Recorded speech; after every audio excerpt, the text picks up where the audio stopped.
Salutations, applications, and welcome to another episode of the Awesome Friday Movie Podcast.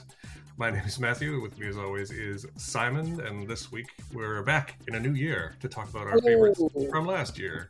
Say hi again. Hello.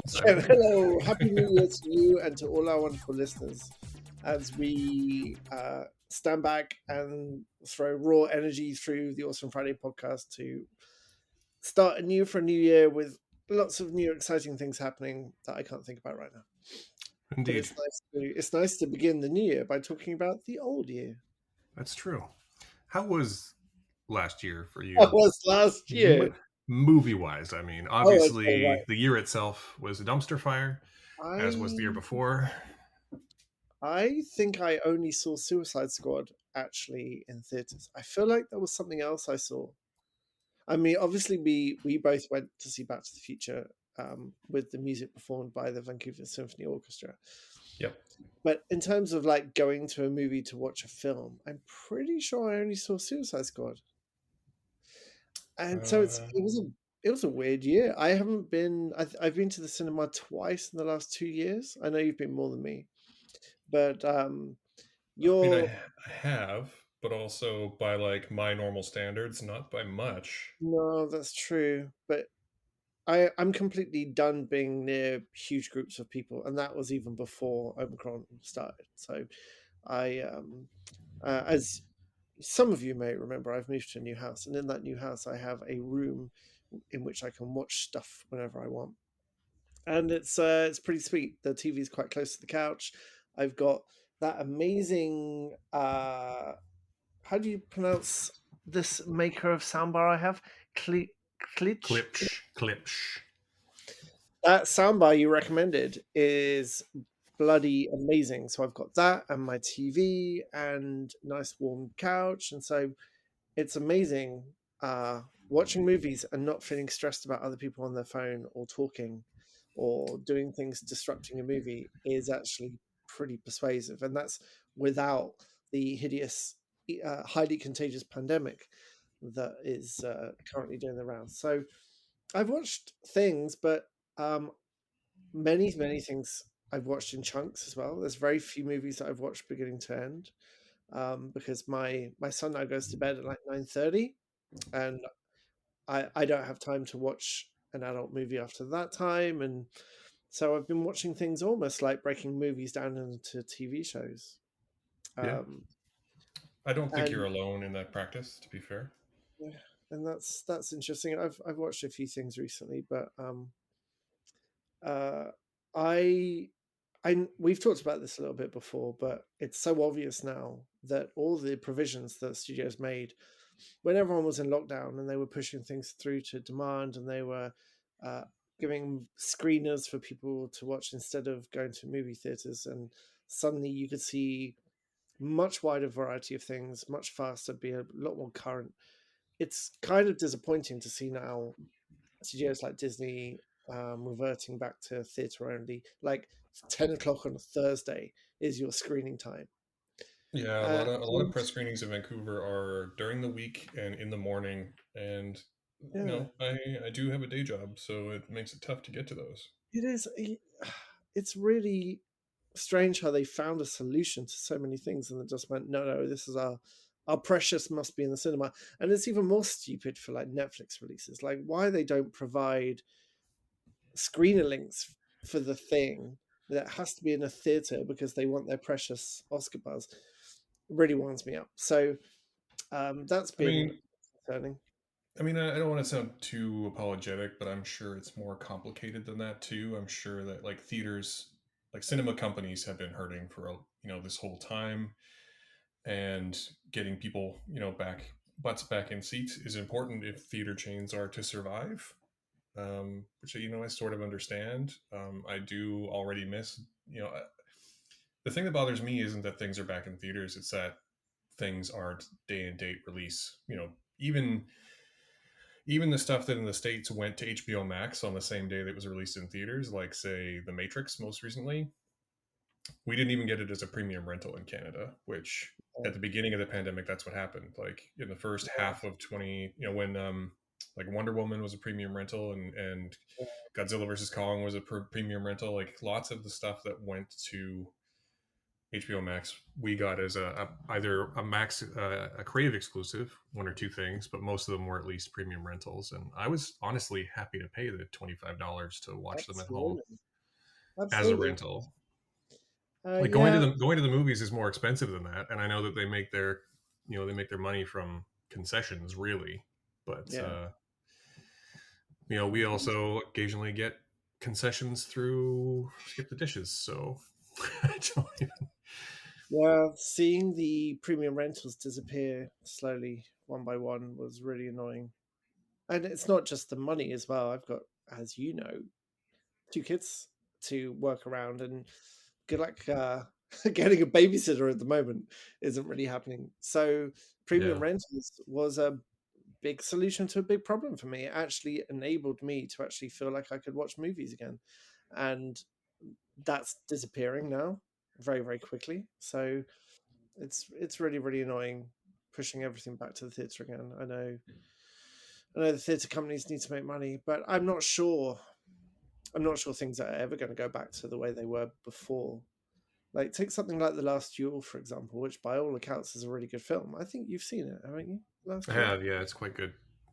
I've heard very good things about it, but the demographic that it's made for was not going to go back into a movie theater to watch a movie like that.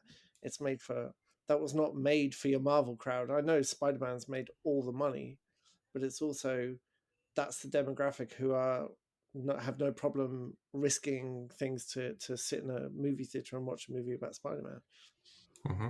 So the Last Duel, I think the lesson they should take from the Last Duel is that you don't necessarily have to hold it back from day and date premium rental, because I think you're more likely going to find your audience that way. Not everything's going to be a Spider-Man, and unfortunately now Spider-Man's made $1 billion in a pandemic. Everyone else is going to be like, well, now we have to make $1 billion in a pandemic, and it's just really unrealistic. The old ways no longer ring true, do they? Oh, especially with the Omicron variant, rampaging through the populace. It's Yeah. oh yeah, that's the So pandemic my sucks. my hope for this year then is uh, a little revert back to this idea of allowing people to watch stuff at home. I don't think they will. I don't think Yeah, I that don't know he'll what go to expect, back to but I can tell you that my long term plan for my movie going for the year is actually to focus more on other stuff rather than new release. Like not to exclude new releases, but that. to focus on other stuff and also to take it a little bit easier. I don't think I need to see as much stuff as I actually saw last year, at least not to write about it all. So, Yeah, yeah, that's a solid um, plan. so So, 20, what was your 2021, highlight kind of a garbage year. And just for comparison, you saw like two things in theaters. I saw 20, I think. in theaters? Yeah, Wow. I saw about 15 things, and then I saw five things as part of the film festival in Vancouver.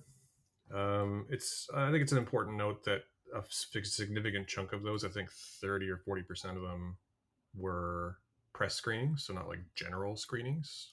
Hmm. Um, but yeah, I saw about 20 things, and that sounds like a lot, but in a normal year, I would average like one a week. So it's still quite Yeah, significantly fewer than I would normally see.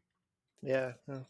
Even though I did watch more movies in 2021 than I think I've more 2021 movies in 2021 than I think I've accomplished in any year previous.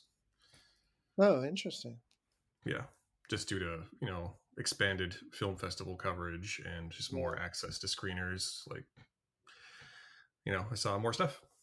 yeah. What's your if you're to pick? I know we're going to talk about our favorites, so without any depth, if I had to push you for one favorite moment from any TV show or film, like one moment from 2021 that stands out for you, not even a whole episode, not even a whole film, but one moment from anything that is your favorite moment of last year, what would you go for? God, that's a tough question. I was thinking about this. I was actually thinking about writing an article about it to accompany my other three best of the year articles. um, and honestly, the reason I did is that I sort of didn't, I couldn't in the moment come up with um, a good list. I needed to think about it a lot more, but ones that immediately spring to mind are the end of 9 days, Mhm, the soliloquy at the end of 9 days. Um, the pancake making scene in Petite Maman is mm. spectacular. Any individual scene from The Harder They Fall. um, Doesn't sound like one, Matt. yeah, I know. This is I, why I generally don't rank my favorites either. But yeah, there's so many. There's such a good scene in Pig in the restaurant. Um, I mean, yeah, I don't know what. I mean, you saw fewer than I did, but what would yours be? so, out of singular moments that stood out for me, there were a couple. Space Sweepers, which we're going to talk about later, had me standing on my feet and cheering. But I think the moment in the entire year that really uh, moved me the most was a credits sequence in Midnight Mass with someone screaming over the credits with no Yep. music. And I guess we're going to be talking spoilers. I'm not going to give you the context, listeners, right now, but there's an episode. Usually the episodes end in music. This episode cuts to black, and it's a woman in a boat screaming. Like Yeah. it's the end. It's the end of her life. She's not dying, but she has a revelation, and Netflix Oh, does this fucking annoying thing, whereas like as soon as something ends, it's like, oh, the next thing's coming. You got 7 seconds to find the remote control and cancel it. And I'm like, no, no, no, no, no, no. So I managed to cancel it, and I watched the whole credits as the screaming turns to sobbing, turns to just boat noises. And for me, that's the single most affecting moment from the entire year of everything I watched and played. yep. That's definitely up there for me as well. I've mostly been thinking about movies when I do these lists, but that is sort of unfair when you consider that Midnight Mass is my actual favorite thing of the entire year. You know, Mm-hmm. like I saw a Oh, lot of good movies, but Midnight Mass. I mean, I know that it's what finally got you to be a Flanagan fan, but like, uh, it's it's the best thing he's ever done. I think it's a pretty pure masterpiece. And that episode, the end of episode 5 in particular, is gut wrenching, Mhm. completely gut wrenching, and I completely agree. The end of the series is also very affecting with Yeah, with the father and son praying and the one woman trying to dig into the sand. Like this, the way everyone's character arc is pretty perfectly wrapped up you know in one the scene.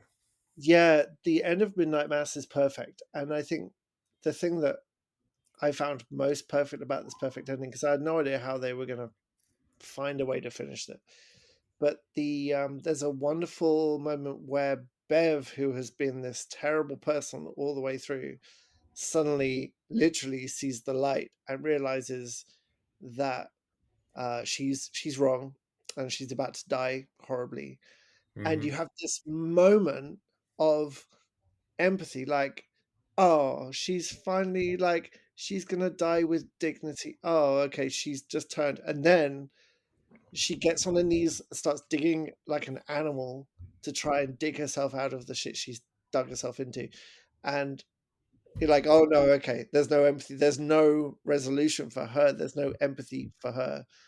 She dies trying to dig her way out of what's coming for her. And I've said to you when we were watching Midnight Mass, and I've never seen a Mike Flanagan before, but that he's absolutely masterful at allowing you to make assumptions and then Hmm. completely pulling the carpet out from under your feet, allowing you to think you've worked something out and then flipping it totally in the most satisfying, shocking way was a real characteristic of that whole show, really. Yep. Same with Hush as well. It seems to be something he's very good at. I mean, I can't wait for you to finally watch Hill House and Bly Manor. I think those that should be your goal for the year. Watch Hill House and watch Bly Manor, and Mhm. Doctor. Just watch all of his stuff. That's all I'm saying. Yeah, Oculus is also great. yeah, yeah. So what should Um, we talk about first? what's that? You want What to should talk we about talk about movies first? first? Should we talk about films or performers first? Well, let's talk about performers. Who was your standout performer of the year? Well, I published a list of 10 people who I thought were like my favorite of the year. Um, I think my standout performer of the year, though, is going to be Isabel Furman, who you may know as she was the orphan in Orphan years ago. She's also in Oh yeah. The Hunger Games movies, the first Hunger Games movie, as one of the bad Okay. guys. um, she was in a movie this year called The Novice, which was written and directed by a woman called Lauren Hadaway, and it's a portrait of a young woman who's basically she's a rower, like she rows crew, and she's a woman who's incredibly young woman who's incredibly driven to be the best at whatever she's doing, whether or not she's the best at whatever she's doing. Mhm. Like in one of the in like the earliest scene of the film, the first scene of the film, I think it is. It's been a while since I've seen it, but it's in one of I think it's the first scene. She's taking a test at university, and she finishes it and hands it in. And as she's walking out, someone says, "You finished first. Why'd you do it again?"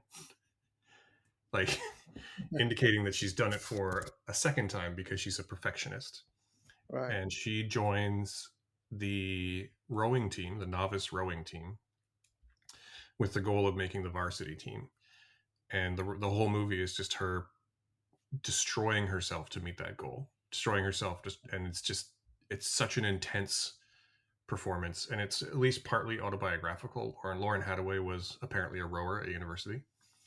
Right. It's wonderfully shot, wonderfully she's really got a knack for direction, which I think probably comes from she's a lot of experience on set. She's actually a sound designer, sound producer for Mhm. other like she was the sound person on Whiplash. Oh. Oh wow. Yeah.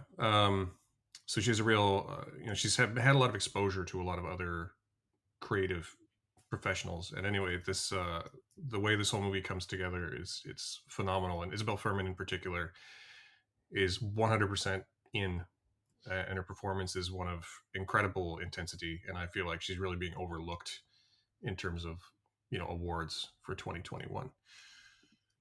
Hmm. Yeah, I've been meaning to watch that movie. I've heard really good things about it, actually. Yeah, I think it's on demand now, or will be soon, at least in Canada. Um, I think it might be later this month. I think it came out in the States like at the end of December, and I think it's coming out in Canada uh, soon. I think.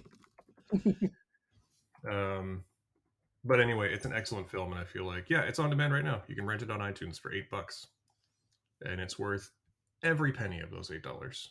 Yeah.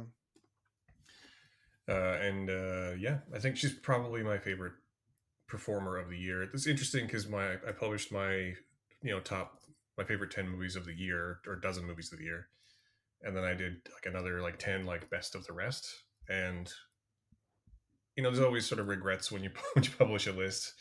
Um, but the one thing I sort of regret is I think if I had it to do over, I would put The Novice up, like promote it out of the best of the rest, and maybe move something like Free Guy down. Right. So Yeah. Yeah. because I love Free, Free Guy for Free a Guy's lot of in. reasons, Yeah. I know exactly what you mean.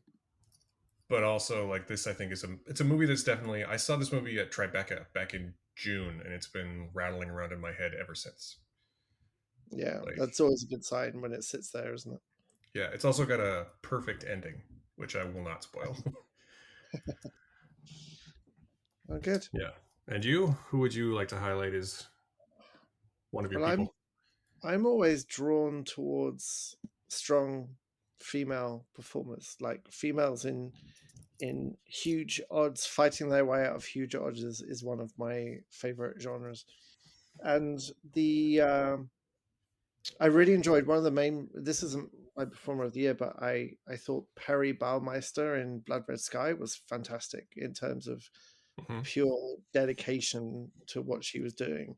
I really love Blood Red Sky. It was exactly what it should have been, and she she could have played that a lot more for laughs and a lot more camply, but her absolute physical mental dedication to being this vampire mum was staggering, I thought. Um, Recently, I am absolutely in love with Stephanie Beatrice's voice in Encanto. I don't know if you've seen Encanto yet. I actually haven't. If you want to watch it, just come here at literally any time of the day, and you'll either hear the soundtrack or the movie. It's a really great movie, and the songs are ridiculously earwormy. But the main character is voiced by Stephanie Beatrice, and I was like, I know that name. That's the woman from Brooklyn 999. Hmm. And I've only ever heard her with her like deep, gruff voice on. And her voice in this is like she sings and she's got a much higher tone. And now I've seen some interviews with her. I know it's more like her normal voice, but it is just voice acting is really, really, really tricky to get right. And her voice is just incredible in this. So as a vocal performance, that's my favorite. But I've been watching. It's funny actually because she was the voice of one of the new characters in the Lego Movie, the second part. Oh, really? Yeah, and she sang and danced in the Heights this year, which is another one that I, for whatever reason, just never got around to. Yeah, yeah. But for me, it's Daisy. Help me, And with Daisy Daisy Edgar, Edgar, yeah. Daisy Edgar Jones, who really got her profile lifted by starring in a show called Normal People, which is meant to be very, very good. But I've been watching War of the Worlds, the H.G. Wells story remade, a joint French-British um, show, and it's the first season anyway. It's half in France and half in England, and she plays a blind girl who has been completely blind from quite a young age after getting a disease, and through a series of things, she regains her sight when the aliens attack. And I've never really seen her in anything before, and she has this incredible intensity and innocence, but also this incredible, like, I don't want to say sexiness by reducing it, but her character is really, really kind of done in so many ways. Like it's the end of the world and she's seen some shit and she's just very forward with who she is and what she wants to do. And she's incredible in this. She's vulnerable and strong, and she has incredibly expressive eyes, and she acts blind in a non-stupid way, and I always appreciate that because that's really tricky to do as well. Well, I haven't seen the War of the Worlds, but I can confirm that she is absolutely captivating in Normal People. Yeah, right. Oh, you've seen Normal People, have you? Yeah, I it's would love actually to. available for free on CBC Gem. Last time I checked. Yeah, yeah, I should watch it. I have no idea why War of the Worlds has not got more buzz. It's absolutely fantastic. It's like a Last of Us meets The Walking Dead, but with biological robots invading the planet. It's spectacularly good. It's As much really, really good. as much as I hate to say it, I think it might be due to the fact that it is only on CBC Gem, as far as I know. And CBC It's Gem is a good platform, but they're not great at marketing. no, that's true. I hadn't really heard much about it. It's a Fox, a branding of Fox produced it, but I'm not sure what that means anymore. But it's really good. I really encourage you to watch it. She's been my highlight of the year. Hmm. Anyone else? Like, who would you be your number two and three? Do you think? I loved literally everyone in Space Sweepers. The Koreans can do cool like nobody else can, and uh, just this this perfect ragtag bunch. Like um, the Netflix adaptation of Cowboy Bebop didn't work because it didn't get the cool right, and you can see Space Sweepers as being the live action Cowboy Bebop because I mean, it would uh, make more sense. it would make more sense. But they have this cool going on, but particularly the main couple of two or three parts have this like mix of emotion and stoicity and trying to keep everything together. Um, and actually, remind me when we do this again next year. The Expanse has just started, and I believe she's Canadian. There's an actress called Cara G who is playing a space captain called Kamina Droma, who is unbelievable at this kind of vulnerable but strong kind of mix. And I just love um, those that Korean approach to sci-fi, especially in something as cool as Space Sweepers. I loved everyone there. Um, Also, performance-wise, I quite enjoyed Daniel Craig's last Bond. I thought he did a really good job with a quite a tricky thing, because what they did with Bond is very different from a lot of the other movies, and that they really Mm-hmm. wanted to draw a line under him as Bond. I don't really know how they're going to go forward from here. Um, Daniel Craig, I don't know if it's directional of the script, but his Bond in the last movie is openly old. He's openly tired, but he can still like beat the shit out of everyone. And um, he has a real humanity that I haven't really seen in a Bond movie before. I like some of Daniel Craig's Bond movies. I think some are a little bit pretentious and overwrought for no reason, and I don't like how each of his movies is like something in his past is coming up. So like a surprise, a secret from his past. We're just the same, you and I. Like all it's Which every single especially doesn't one. make sense when the first one presents him as a new agent as well. Right. You're And brand so new to the role. Here's your past. Come back to haunt you. his entire past is important in every bloody film. He can't just go to a space station and get rescued by a guy with metal teeth. No, it's got to be something from his past. But this one has him as a human, like the most believable. Because Bond's not a believable character; he never has been.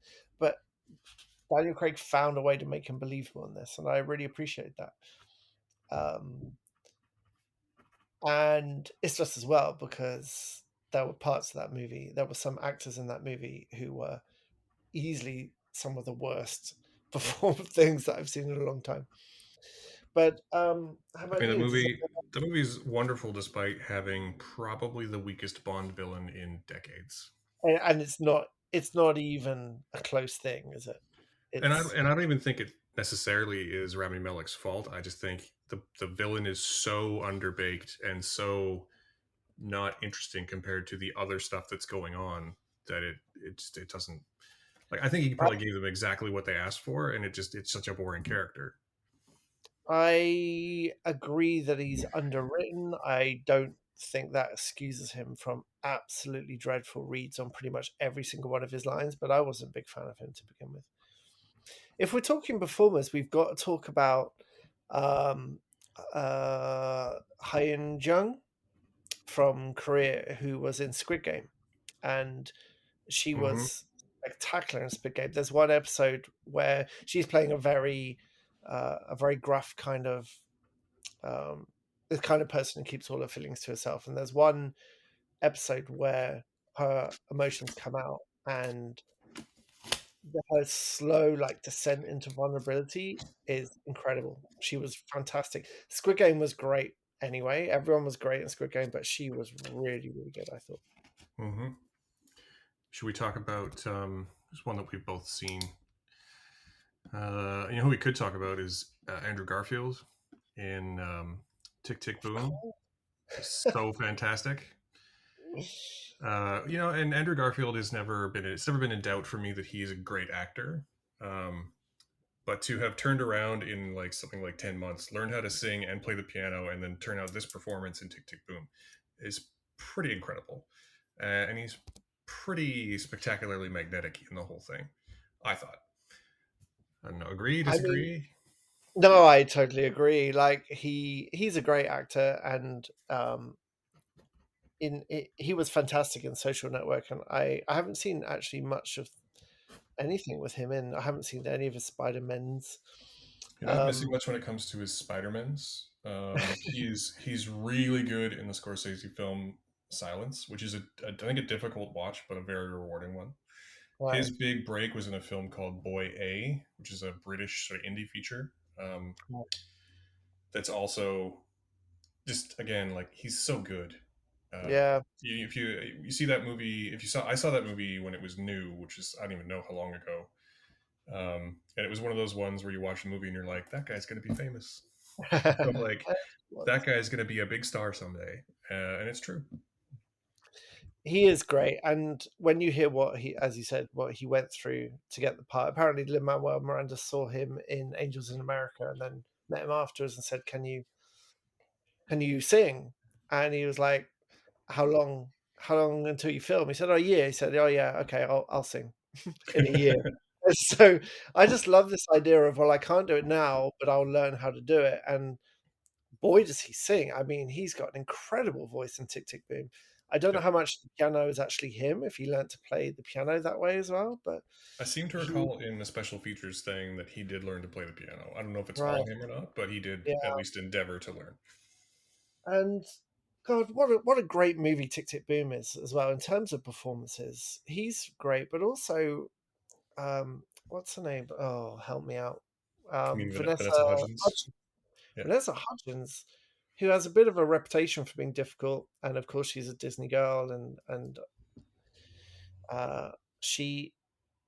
I don't think there's many people who would have considered her as a serious actor up to this point, and she is so understated and so good in this movie.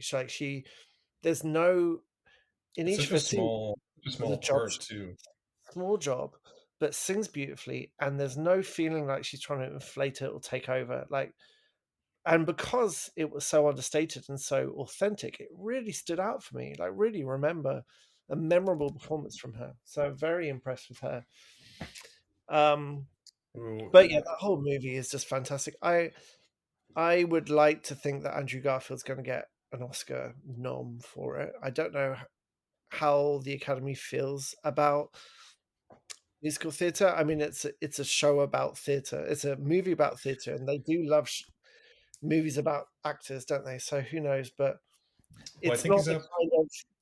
kind of like old legendary Hollywood actor portrays a cowboy in the Midwest kind of thing. It's not. It's not Well, the I think he's perfect. up. I think he's up for a Golden Globe, which I know we don't really care about anymore. But I think he's up for a Golden Globe for Best Actor in a Musical or Comedy. And I think he's probably a lock for that, to be totally honest. Like Yeah, he's so good.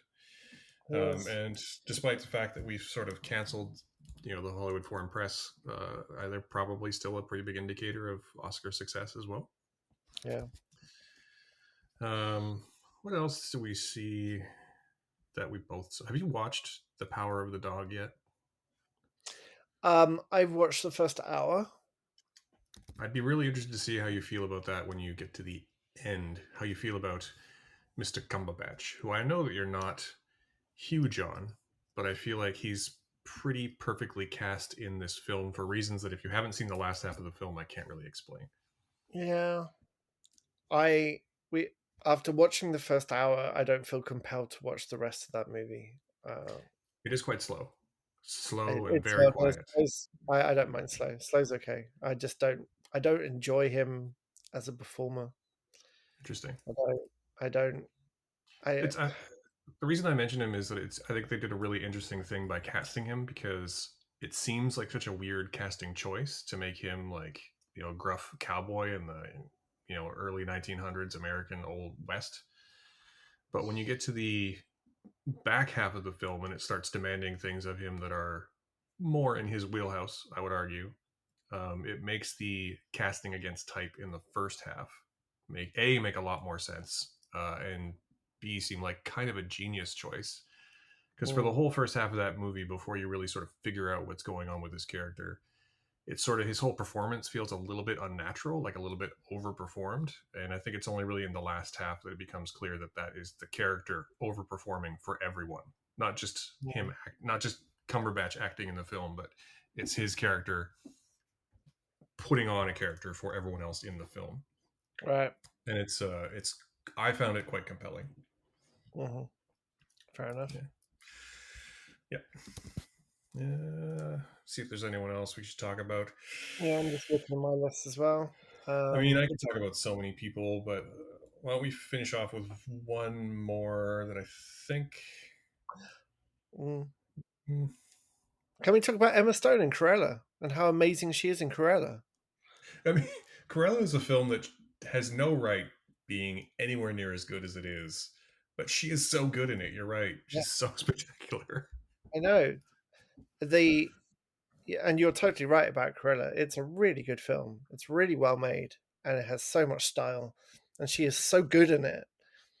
Um, and she carries a lot of that film. I'm just looking. Shang-Chi was good. I love Aquafina. I know Aquafina does Aquafina in pretty much all movies, but I love Aquafina.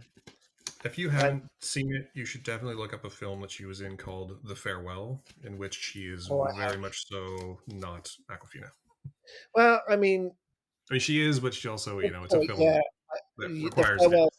The farewell's a great example of how she knows. She definitely is a great actor, and she can vary her Aquafina-ness to different degrees. But I've said this before. I love Shang-Chi. Well, I enjoyed Shang-Chi, but I would very much like the sequel just to be those two goofballs hanging out in San Francisco. Like the first, I don't know, 20-30 minutes of that film when you get past all the ninjaing Hmm. is genuinely a film that I'd like to watch when they're sort of when he I love the scene where he goes to pick her up for work and he's like friends with all the family and sits down Hmm. next to grandma, and there is such a natural chemistry. I know Simu Simu Liu is very, very good at building chemistry on screen with other people. But clearly that thing has been cast perfectly. And I just want to watch all those people hang out.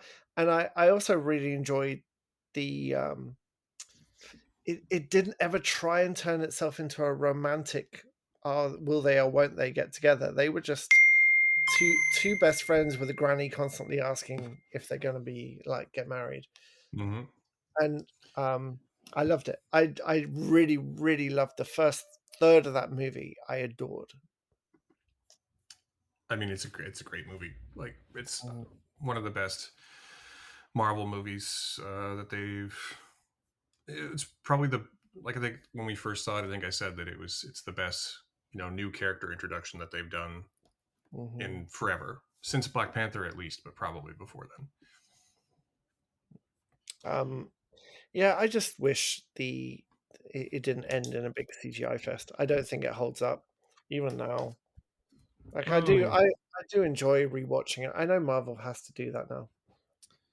But Eternals is gonna pop up on Disney Plus soon. I'm very curious about how I feel about that. yeah, it's this week. I believe it's. Um, I believe it's. We're recording this on Saturday, and it'll be posted on Sunday, and it's coming out on Wednesday, I believe. oh, okay. Yeah. True story. Our realtor, who is a very, very nice guy, got us as a present the Eternals Monopoly for Christmas, which sounds like it's going to be a complete shit show. Turns out, Monopoly with individual superpowers is much, much better Monopoly. I Like mean, Gemma Khan's, anything to mix it up, right? yeah, Gemma Khan's thing is like you can change any one dice to any number you want. It's like the completely overpowered. But the chance cards are quite hilarious. It's like you have defeat. I don't know any of the references because I haven't seen the movie. You have defeated the Beast of Thra and saved the universe. Collect $20.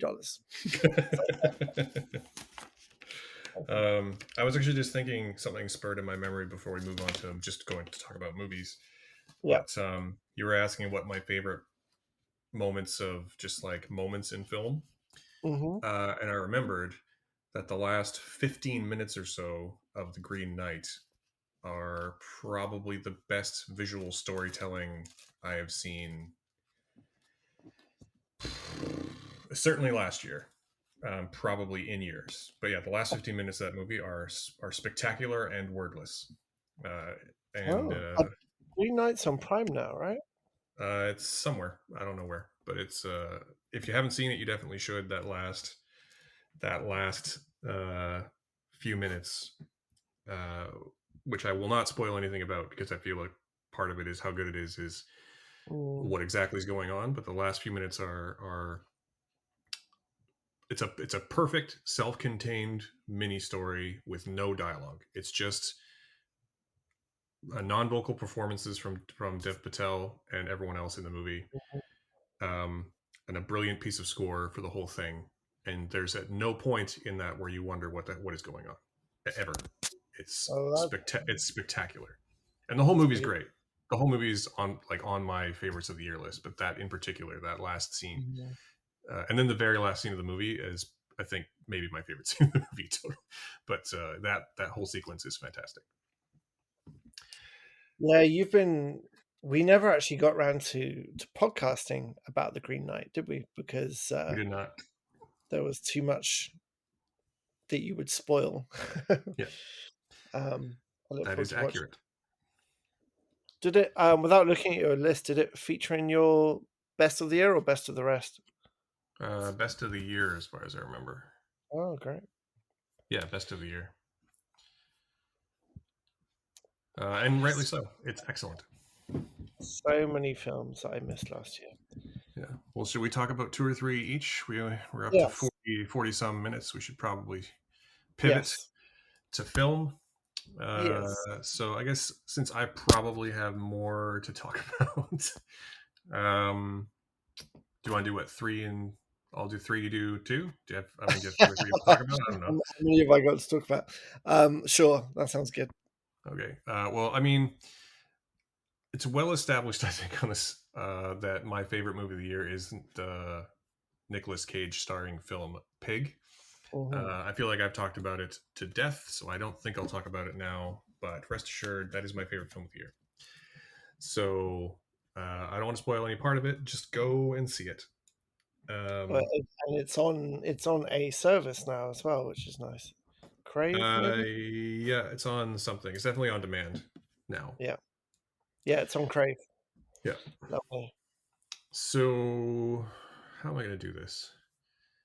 Let's start with what my favorite animated film of the year, which by a country mile is The Mitchells versus the Machines, which you must have seen as well, right?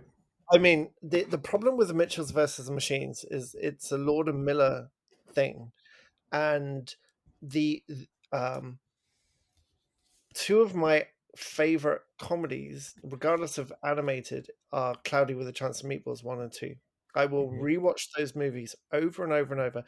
This Lord and Miller gets something that so many other animated directors and scriptwriters don't get, and that Actually, they this is really interesting. I don't mean to cut you off too badly, but I think it's actually a really interesting conversation as well because um, they didn't direct it or write it. They're just the producers. Same with Spider-Man Into the Spider-Verse. It's mm, interesting because they get a lot of credit for being a producing duo mm, when Mike Rianda and Jeff Rowe co-wrote and co-directed The Mitchells mm. versus the Machines. But I, you know, But produce, stylistically, I think, producers are such an important part of the medium of filmmaking too. Like yeah, this, it's yeah, not to say they didn't have any influence. I just think it's really interesting that they get so much of the credit. yeah. I Um, think they are very, very good at choosing people that sort of reflect their own take on how things should be done. And the problem with Mitchells versus the Machines and anything else they've done, and yes, you get to talk about Clone High again, I'm sure, um, is that when you watch something else that's trying to be that. For example, last night my son, it was his birthday recently, so he chose to watch The Addams Family 2, the most recent animated version. And it is so bad on so many levels and tries so hard to be very specifically the Mitchells versus the Machines with elements from Cloudy with a Chance of Meatballs. Like in the Addams Family 2, a daughter and the father reconnect over a road trip whilst they fight terrible evil. Like, stop me if oh, you've seen that before. It is so bad. The jokes don't land, and what Lord and Miller get as directors and producers is that the visual. It's got to be quick. It's got to be visual, and it's got to be like laser guided, and everything else feels sluggish in comparison. And you could watch Mitchell's versus Machines 20 times and see something different each time. hmm And in the same way that there's a lot of Spider Verse in there as well, I think, with the hand drawn reactions on top of the animation as well. It's Yep, It's so funny they're so and good so at yeah. pushing the boundaries of animation just in Mhm, general. But I also think that, in addition to everything you're talking about, I think that the cast of the film are pretty mhm, spectacular. I would say that actually Danny McBride as the dad is probably mhm, my favorite vocal performance of the year. mhm, I also think that it's another great Olivia Colman performance as the villainous AI. mhm. Um, I think that the conceit that the robots can't identify their dog is Oh my probably god. the funniest thing I've seen all year. Oh, and it keeps getting funnier. Yeah, every In the time I hear it, yeah. it's it it at no point is it not spectacular. And I really hope that Mike Rianda and Jeff Rowe do more, whether or not it's with Lord Miller, but hopefully with Lord and Miller, Mhm. because it does seem like their influence is there. But it's such a good movie, and it's interesting that so many Netflix movies made it to my list. But when Netflix has a reputation for churning out a lot of crap. But when they hit, they hit. Yeah.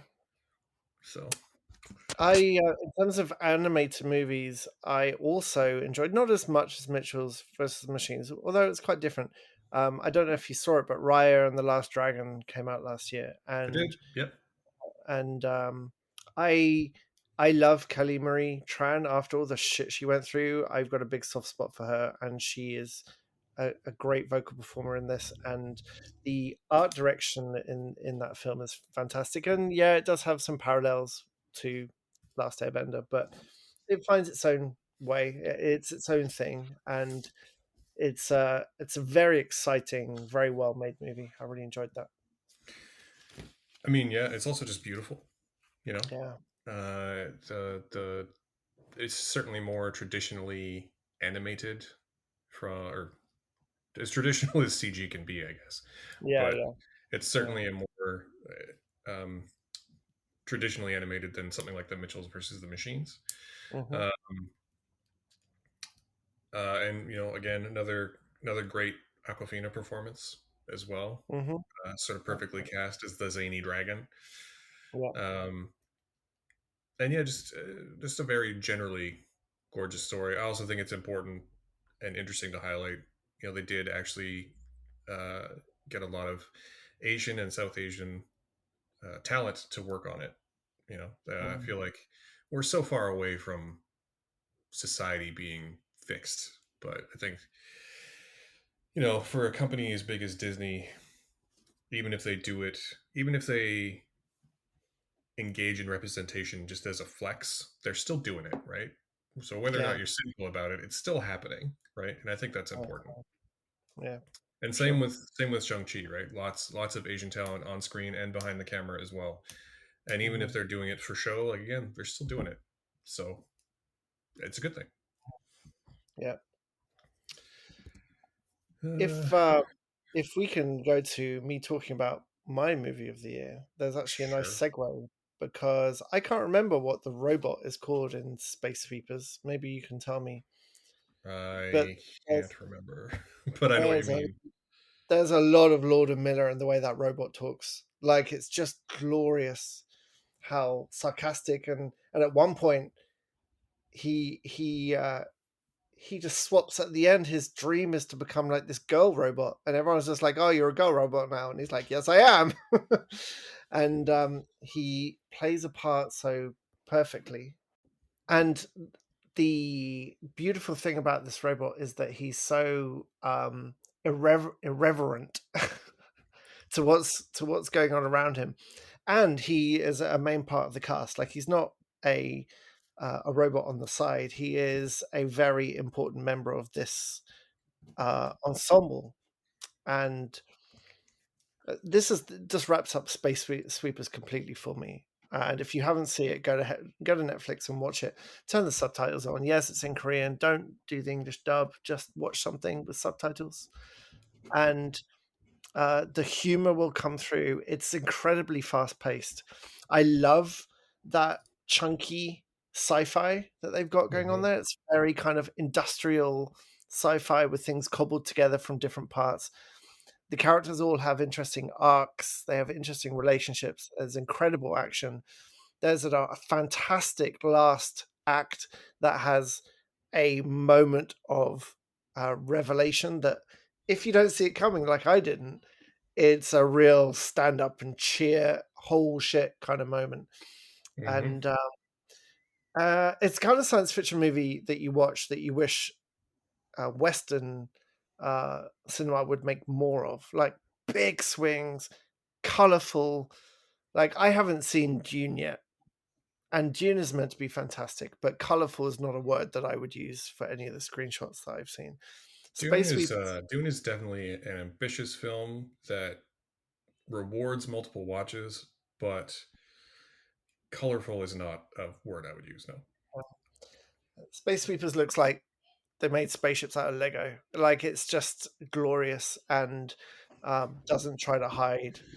I mean, that's kind of the success of a big part of Star Wars' success, especially with the Falcon, is that it was one of the first sci-fi movies to have used industrial like spaceships that had been like knocked up a bit and not these Yeah, shiny plastic things. And the Space Sweepers so-called that used really well. future. Yeah, yeah. So yeah, I love it. I love that dynamic, slightly ridiculous, an ensemble of pirates against all odds, just like my favorite game of the year, Guardians of the Galaxy. Like, I'm never happier than when you put a cheeky bunch of space pirates in a situation that they absolutely cannot win. Hmm. Yeah, as a side note too, between Bubs, I believe is the robot in Space Sweepers, um, and Jeff from Finch and Steve from Settlers is a pretty good year for movie robots, really. Yeah, it really was. They were all great. Finch was really good as well. Yeah, Yeah, and good point. Settlers is really good too. Mhm. Yeah, I love Um, Settlers. I really loved it. yeah. It's fantastic. Well, if we're transitioning to, let's call it foreign cinema, Mhm. um, I have two that I could talk about. Let's talk about the, just to keep on the Asian theme, the Japanese film, which I know you've also seen, Beyond the Infinite 2 Minutes, which is on Mhm. my best of the year list as well, which is probably the most interesting and uniquely performed time loop movie that I can remember. Mhm. um, and it's nonstop fun from start to finish. With the whole conceit that there's these two screens. This guy owns a cafe, and the screen in the cafe and a screen in his apartment that are linked with a 2 minute delay. And when they put those screens face to face, it's you have 2 minutes and then 4 minutes and 6 minutes and 8 minutes. And all of these time loops are performed effectively live. The whole movie is presented as a single shot, but as I found out, I got to speak to the director, and as I found out from him, it was actually shot in 10-minute chunks, which is still Mhm. incredibly impressive. Um, Mhm. but it's less than 90 minutes. It'll put a smile on your face in the first like two, and keep it there for the remaining 88. It's spectacularly fun. Uh, And when you watch it, you think, how did they possibly do this? There's no way you could film something and time everything this perfectly. And the answer is they timed everything perfectly. They're yeah, like it's basically an Excel spreadsheet with actors in it. Like it's incredible when you see how they did it. yeah. I think it helps that the director, whose name is Junta Yamaguchi. I think it's Junta Yamaguchi. Um, yeah, he's a member of a theater troupe which is called Yoroku Kikaku in Tokyo. And so it was just his whole theater troupe. So they're used to putting things on live. And a lot of what you would assume in a Western film would be, that the two screens and the screens within screens, once they're facing one another, would be all just green screens with stuff put in after the fact. But they actually like recorded stuff and then played it Yeah, back with it's perfect insane. cues. It's absolutely insane, and it is such a fun movie. Hmm. And if you haven't seen it, you should definitely watch it. I Yes. don't know where you can watch it in North America right now, at least not in Canada. But once it's available, put Hmm. it on your list, put it on your watch list, because it's definitely one to check out. Hmm. Yep, Yeah. I agree. Yep. Uh, Do you have one more you So, want to talk about at all, or you want? Are you? Are oh you no, I mean I've mentioned Blood Red Sky, um, being a pretty perfect vampire movie. There's nothing more I need to say about that. I'm going to treat Encanto as a 2022 movie because Christmas doesn't count. I'll talk about Encanto another time and how and why it's so perfect. Maybe after you've seen it. Yeah, But that's probably a yeah. good plan. let's talk about let's talk about television in a year where we had Loki and Squid Game. They still weren't the best thing on TV, and that goes to say something because Loki was spectacularly good. It Yep. was so good. I mean, I thought that Marvel overall did pretty well on TV this year as well. Like, I know you're not as big a fan as I am, but even I'm waning on them a little bit. But Mhm, even the ones that were maybe not as good, like Loki was, I think, great. And I think WandaVision started great and ended good, fine, you know. mhm, mhm, And Captain America was fine, but even the ones that aren't as good as Loki are all at least good, you know. Like they're so reliable at churning stuff out. And I know you weren't as big of a fan, but I thought Hawkeye was kind of great. Uh, it's sort of very low stakes adventure, which I was totally on board for. mhm. Um, and you can already see the seeds of the things they're planning to do Yeah. through. And you know they clearly have two big um, sort of plot lines coming together, and I think that that's the the way they're going to bring those together. I don't know how they're going to do it, but I think it's going to be interesting. You know, I think that everyone is still chasing them in terms of world building and adapting material. So And it's interesting to talk about that because um, the rumors from the Flash is that it's going to wipe out all the Snyderverse of DC and have female Batman, female like Supergirl, Batgirl as the new Justice League. And and remember, I was, Snyder fans, that means you can never watch those films ever again. I was thinking today, why have they not just taken a truck of money to Cathy Yan and going, what you did in Birds of Prey was fantastic. Like, can you do that with every other property we have? Like, how could you do all this? Can you direct something for us that is focused on something else that we own?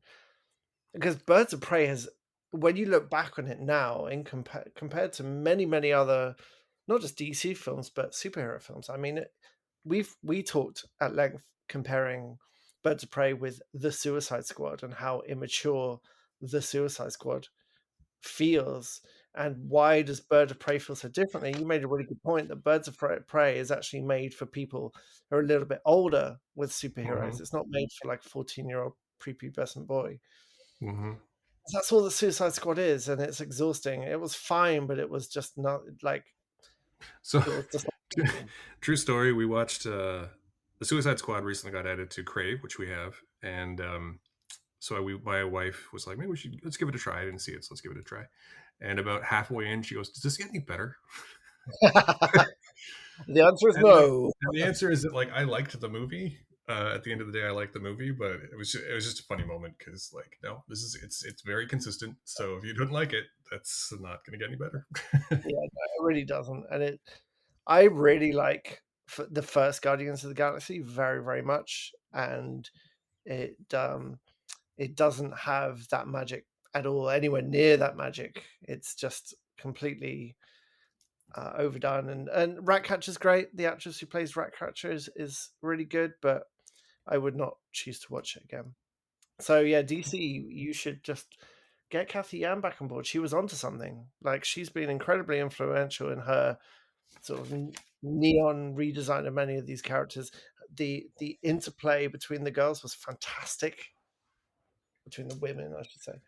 Yeah, I don't Um, I don't know why she's not back for sure. I imagine it has something to do with, you know, middling critical response yeah. and probably not the financial performance that they wanted it to have, but I think both those things are kind of unfair because most critics are white dudes like Mhm, me and you, but most of them are pretty down on the kind of stories that center women mhm, in particular. mhm, Um, and just anything that's not, you know, dark and brooding and serious and adult. Yeah. And uh, Dark. and and the other thing is, in terms of financial performance, so Birds of Prey was actually the last film that I saw in 2020 in a theater. It came out in Oh, February. It was the last one I saw in theaters until June of 2021. And so I think that, blaming its financial performance is kind of shitty, given that it was the right before the first lockdown. Like, that movie came out and then we all had to stay inside. So, yeah. there's some definite extenuating circumstances there. Yeah. Um, so yeah, I mean, I have exactly zero inside knowledge, but those would be the two things I might guess at. Yeah. Okay. Well, and of course, we don't need to talk much more about Midnight Mass. We did a whole episode on it, but that was the best thing on TV last year by a country mile. Yeah, It's just a masterpiece. Go back and that listen to our last episode. that is accurate. Yeah. And an amazing cast as well. And many of the cast I hadn't seen in anything before. So it was a real pleasure to start looking at or watching their other work as well. And Yep. of course, Mike Flanagan. As it for me was a new director, so it's just blew my mind, the whole thing.